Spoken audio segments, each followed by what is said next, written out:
Morning, so pupunta ako ngayon dun sa shop na nag-restore ng upuan natin. Dinala ko sa 2 days ago. Binaba na natin, chinecheck na nila kung ilang days gagawin.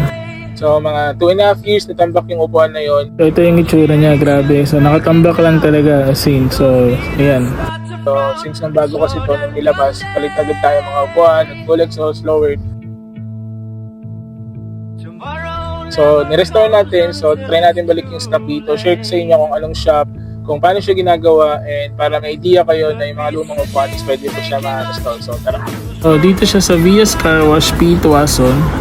Then ito na yung itsura niya after 2 days. So natuwa ako kasi nabalik nila yung dating itsura. Then dumiretso tayo sa free map dito sa San Juan kay Boss Freddy. So sila rin nagkabit na ito way back 2 years ago. So ayan, binabalik na nila. Then ayan yung stock.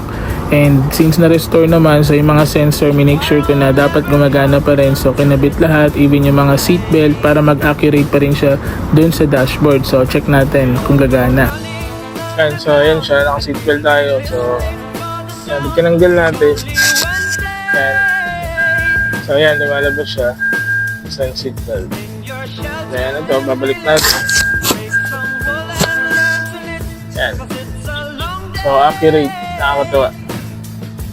Then ito, baka ibenta natin or salpa ko dito sa SIR ko. So bahala na. So thanks for watching and sana may natutunan kayo.